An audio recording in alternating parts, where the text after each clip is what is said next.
ದೇವಿ ಅಮ್ಮ ಶ್ರೀ ಚಕ್ರವಾಸಿನಿ. ನಾನು ಹೇಳಿದ ಕೆಲಸ ಮಾಡಿ ಮುಗಿಸ್ಬಿಟ್ಟಿದ್ದೆ. ಮುಂದಿನ ದ್ವಾದಶಿಗೆ ನನ್ನ ಮಗ ಚಂದ್ರಾದರ ಶೇಖರಿ ಮಗಳು ಚಾಚಿ ಕೈ ಹಿಡಿತಾನೆ, ಅವರ ವಿವಾಹವಾಗುತ್ತೆ. ಆಮೇಲೆ 10ನೇ ಹುಣ್ಣಿಮೆಗೆ ಶ್ರೀಚಕ್ರ ಸ್ವರೂಪಿ ಮಗುವಿನ ಜನನ. ಅಂಧಕಾರ ಅಳೆದು ಬೆಳಕು ಮೂಡುತ್ತೆ. ಪ್ರಯತ್ನ ಪಡು, ಜಾಜಿ ನಿನ್ನವಳಾಗ್ತಾಳೆ.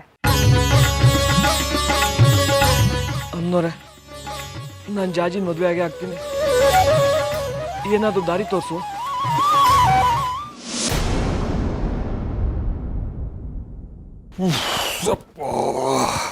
ಲಲಿತಾ, ಕೈಕಾಲಿಗೆ ನೀರು. ಜಾಜಿ, ಜಾಜಿ, ಹೀಗೆ 3 ಹೊತ್ತು ಯೋಚನೆ ಮಾಡ್ಕೊಂಡು ಕೂತ್ರೆ ಏನು ಪ್ರಯೋಜನ ಇಲ್ಲಮ್ಮ.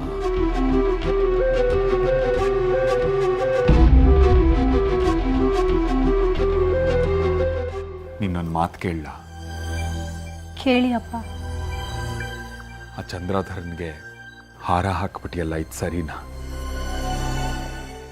ಅವನು ನಿಜವಾಗ್ಲೂ ನೀನು ಒಪ್ಕೊಂಡಿದ್ಯಾ?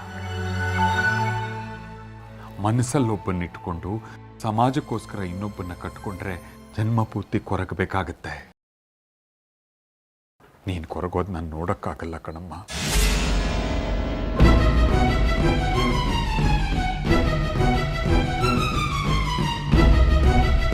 ಮಾತಾಡು ಜಾಜಿ. ನೀನು ಪ್ರೀತಿಸಿದ್ದು ಬಂಗಾರಿನ ತಾನೆ. ಅವನನ್ನು ಮದುವೆ ಆಗಬೇಕು ನೀನು. ಅವನು ಶ್ರೀಮಂತ ಅಲ್ಲದೆ ಇರ್ಬೋದು, ಗುಣವಂತ. ಮೇಲಾಗಿ ನಿನ್ನನ್ನು ಅವನು ಪ್ರೀತಿಸ್ತಾನೆ, ಚೆನ್ನಾಗಿ ನೋಡ್ಕೋತಾನೆ. ನೀನು ಅವನನ್ನು ಮದುವೆ ಆಗ್ತೀಯ ಅನ್ನೋದಾದ್ರೆ ನಾನು ಬೆಂಬಲವಾಗಿ ನಿಲ್ತೀನಿ. ನಾನು ಮಾಡಿಸ್ತೀನಿ ಮದುವೆ. ಹೇಳು.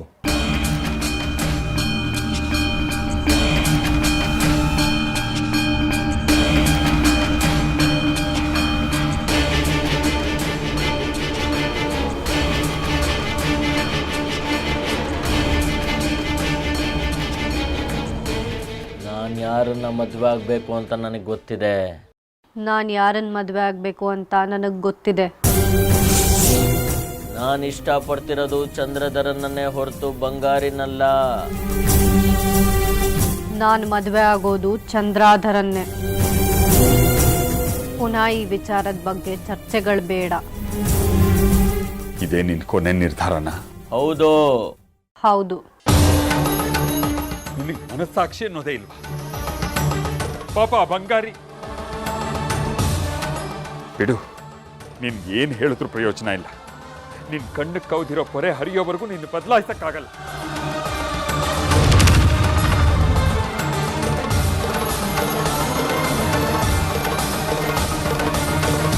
ಜಾಜಿ, ಈಗ ನೀನು ನನ್ನ ವಶದಲ್ಲಿದ್ದೀಯಾ. ನನ್ನ ಆಜ್ಞೆಗೆ ಅನುಗುಣವಾಗಿ ನಿನ್ನ ವರ್ತನೆಗಳಿರಬೇಕು.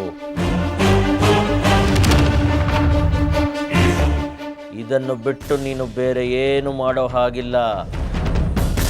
ಈಗ ನೀನು ನಾನು ಹೇಳಿದ ಹಾಗೆ ಮಾಡಬೇಕು. ಏಳು ನೀನು ಅಲ್ಲಿಂದ.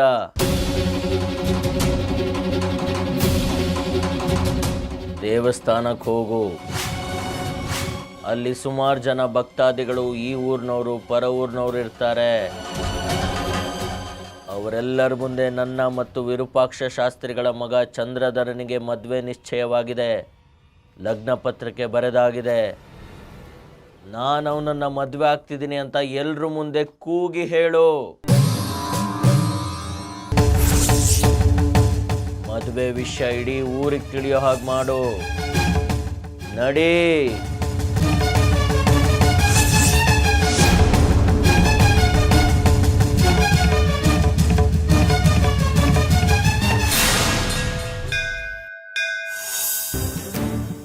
ಎಲ್ರಿಗೂ ನಮಸ್ಕಾರ. ನಮಸ್ಕಾರ ಶಾಸ್ತ್ರಿಗಳೇ.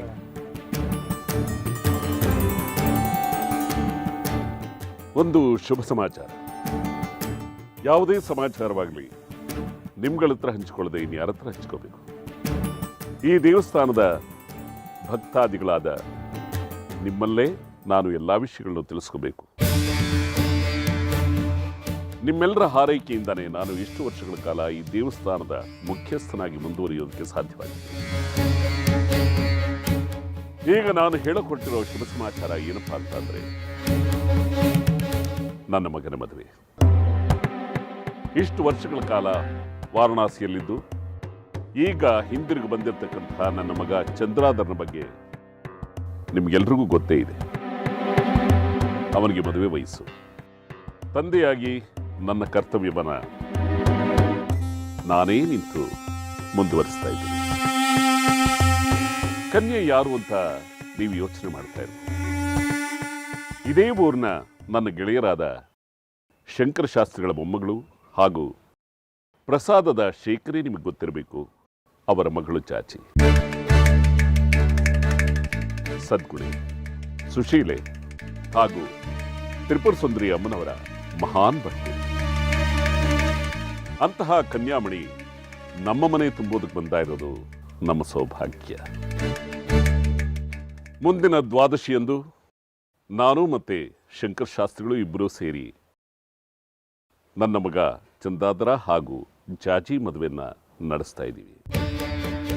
ಲಗ್ನ ಪತ್ರಿಕೆ ಸಿದ್ಧವಾಗಿದೆ. ನಾನೇ ಖುದ್ದಾಗಿ ನಿಮ್ಮಗಳ ಮನೆಗೆ ಬಂದು ಲಗ್ನ ಪತ್ರಿಕೆಯನ್ನು ಕೊಡ್ತೀನಿ. ಅದಕ್ಕೂ ಮುಂಚೆ ಅಮ್ಮನವರ ಸನ್ನಿಧಿಯಲ್ಲಿ ನಿಮಗೆಲ್ರಿಗೂ ತಿಳಿಸಬೇಕು ಅನ್ನೋ ಇಚ್ಛೆ ನಂದಾಗಿತ್ತು. ದಯವಿಟ್ಟು ಎಲ್ಲರೂ ಮದುವೆಗೆ ಬನ್ನಿ, ವಧೂವರನ್ನ ಆಶೀರ್ವದಿಸಿ. ಖಂಡಿತ ಬರ್ತೀವಿ ಶಾಸ್ತ್ರಿಗಳೇ. ಯಾರೂ ತಪ್ಪಿಸ್ಕೊಳ್ಳೋ ಹಾಗಿಲ್ಲ, ಬಂದು ಹರಿಸಬೇಕು. ನಮಸ್ಕಾರ. ನಮಸ್ಕಾರ.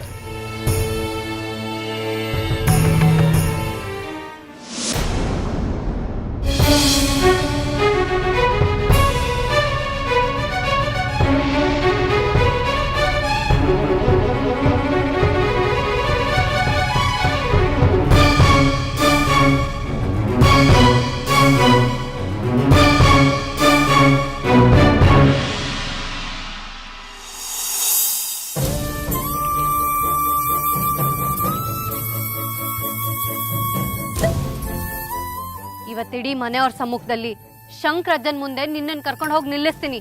ಮದುವೆ ಆದ್ರೆ ನಿನ್ನನ್ನೇ ಆಗೋದು ಅಂತ ಹೇಳ್ತೀನಿ. ಯಾರನ್ನ ಮದುವೆ ಆಗ್ಬೇಕು ಅಂತ ನಿನ್ನ ನಿರ್ಧಾರ?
ಜಾಜಿ ನಿಂತ್ಕೋ ಜಾಜಿ, ನಾನು ಏನಾರ ಮಾತಾಡ್ಬೇಕು. ನಾನು ನೋಡ್ದೇ ಇರೋ ತರ ಹೋಗ್ತಿದ್ಯಲ್ಲ, ನೀನ್ ಏನ್ ಮಾಡ್ತಿದ್ಯಾ ಅಂತ ಪ್ರಶ್ನೆ ಇಲ್ವಾ ಜಾಜಿ ನಿನಗೆ? ನಿಂತ್ಕೋ.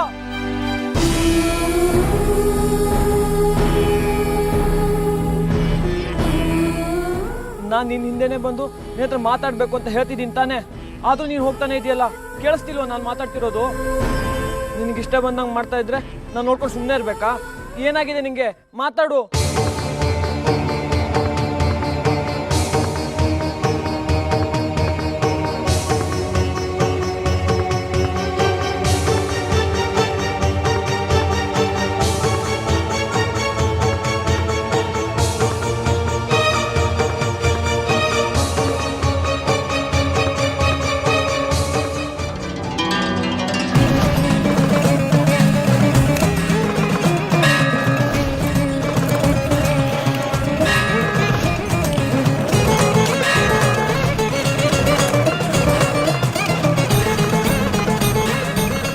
ಜಾಜಿ.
ಜಾಜಿ,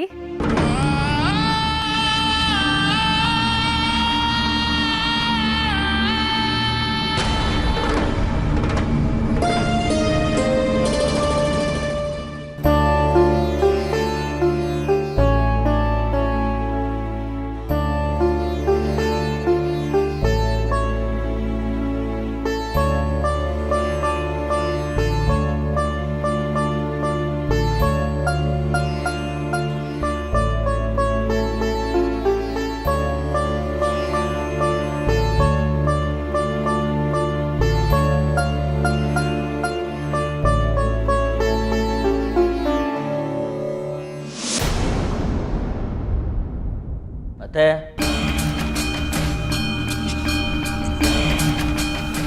ಏನು ಚಂದ್ರ, ಏನೋ ವ್ಯತ್ಯಾಸ ಆಗಿದೆ. ನಾನು ಪ್ರಯೋಗಿಸಿದ ವಶೀಕರಣದ ಮಂತ್ರ ಸಡಿಲುಗೊಂಡಿದೆ. ಇಷ್ಟೊತ್ತು ನನ್ನ ಹತೋಟಿಯಲ್ಲಿದ್ದ ಜಾಜಿ ನನ್ನ ಸುಪರ್ದಿಗೆ ಸಿಗ್ತಿಲ್ಲ. ನೀನು ಹಾಕಿದ ಪ್ರಯೋಗದ ಪಟ್ಟನ್ನು ದೇವರ ಕೈಲಿಂದ ಮಾತ್ರ ಸಡಿಲಿಸೋಕೆ ಸಾಧ್ಯ.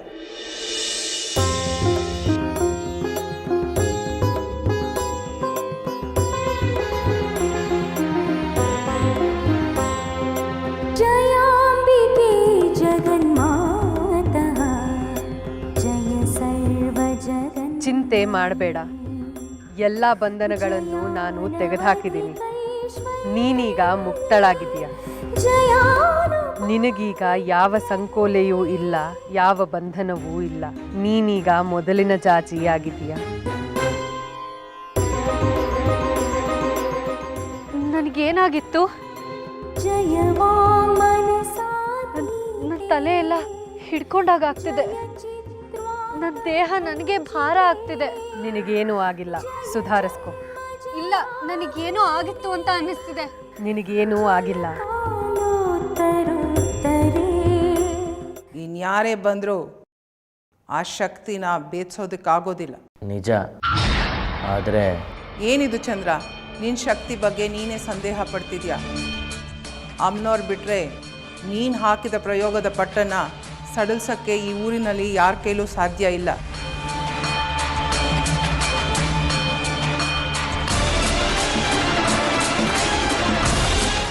ಆತರ ಪಡಬೇಡ, ಸಾವಕಾಶವಾಗಿ ಯೋಚನೆ ಮಾಡು.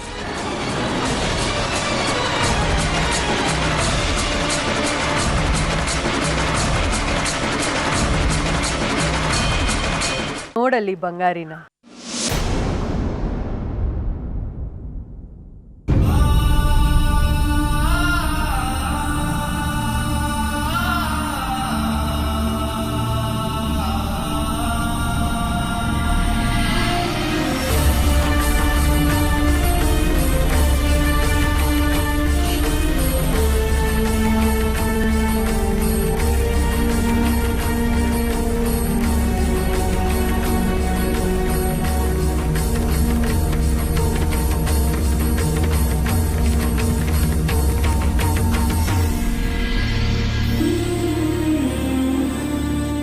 ಹೇಗ್ ನಿಂತಿದ್ದಾನೆ ನೋಡು. ಅವನು ನಿನ್ ಜೊತೆ ಮಾತಾಡಬೇಕು ಅಂತ ಪ್ರಯತ್ನ ಪಡ್ತಾನೇ ಇದ್ದಾನೆ, ಆದ್ರೆ ನೀನವನ ಜೊತೆ ಮಾತಾಡ್ತಾನೇ ಇಲ್ಲ.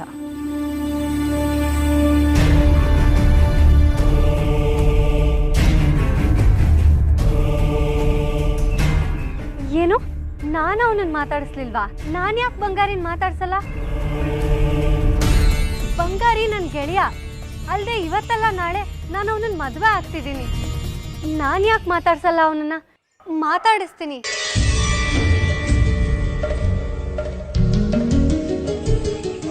ಈ ಪೆದ್ರಮ್ಮ, ನಾನು ಯಾವಾಗೂ ನಿನ್ನ ಮಾತಾಡಿಸ್ಲಿಲ್ಲ. ಮೇಷ್ಟ್ರಮ್ಮನ ಹತ್ರ ಸುಳ್ಳು ಹೇಳ್ತ್ಯಾ, ಸುಳ್ಳು ಬುರ್ಕ.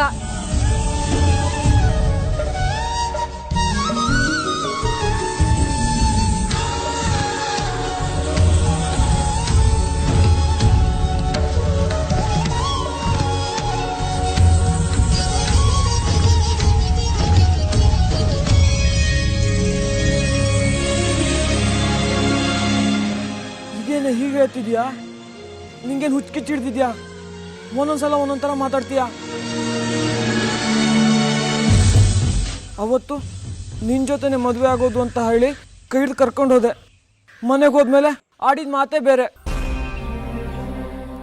ಇವತ್ತು ನೋಡಿದ್ರೆ ಮಾತಾಡಿದ್ರು ಮಾತಾಡ್ಸ್ದಂಗೆ ಹೋಗಿ ನಾನು ಯಾವಾಗ ಮಾತಾಡ್ಸಿಲ್ಲ ಅಂತ ನನ್ನೇ ಪ್ರಶ್ನೆ ಮಾಡ್ತೀಯಾ?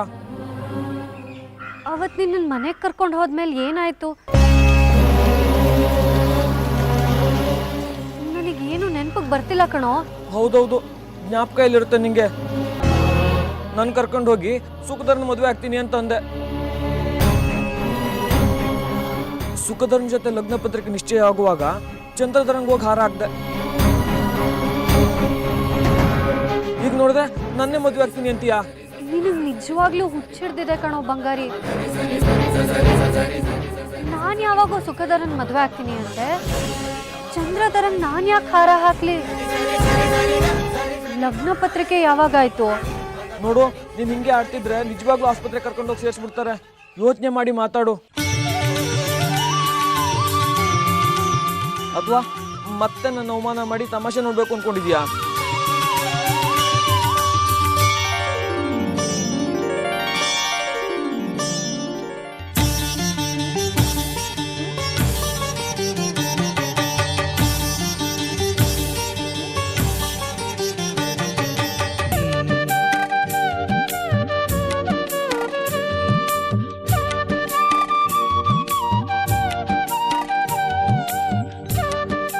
ನೋಡಿ ಮೇಷ್ಟ್ರಮ್ಮ ಹೇಗೆ ಹೇಳ್ತಿದ್ದಾನೆ ಇವನು. ಇವನ್ಗೆ ಏನೇನೋ ಕನ್ಸು ಬೀಳುತ್ತೆ, ಅದನ್ನೆಲ್ಲ ನಿಜ ಅನ್ಕೊಂಡು ನನ್ನ ಹತ್ರ ಕತೆ ಕಟ್ ಹೇಳ್ತಾನೆ. ಜಾಜಿ, ಸುಳ್ಳಿನೊಳಗೆ ಸತ್ಯ ಇರಬಹುದು, ಸತ್ಯದೊಳಗೆ ಸುಳ್ಳು ಇರಬಹುದು. ಬಂಗಾರಿ ಹೇಳಿದ ಮಾತನ್ನ ಹಗುರವಾಗಿ ತಗೋಬೇಡ. ಅವನು ಹೇಳಿದ್ರಲ್ಲೂ ನಿಜಾಂಶ ಇರಬಹುದು. ಯಾವುದು ಸತ್ಯ, ಯಾವುದು ಮಿಥ್ಯ ಅನ್ನೋದು ಮನುಷ್ಯನ ಅರಿವಿಗೆ ಯಾವತ್ತೂ ಸ್ಪಷ್ಟವಾಗೋದಿಲ್ಲ. ಇದರಿಂದ ಯಾವತ್ತೂ ಮನುಷ್ಯ ಆಚೆ ಬರಲಾರ. ಆದರೆ ಭಗವಂತನ ನಂಬದ ಹೊರತು ಸತ್ಯೋದಯ ಆಗೋದಿಲ್ಲ. ಅಮ್ಮನವರನ್ನ ನಂಬು. ಸತ್ಯದ ಹಿಂದಿನ ಸುಳ್ಳು, ಸುಳ್ಳಿನ ಹಿಂದಿನ ಸತ್ಯದ ಜ್ಞಾನೋದಯವಾಗತ್ತೆ.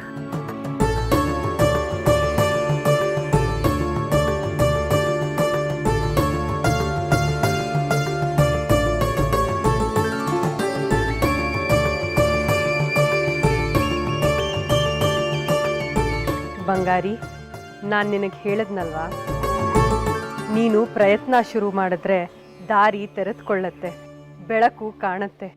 ಅಮ್ಮನವರು ನಿನಗೆ ಸಹಕರಿಸ್ತಾರೆ ಅಂತ.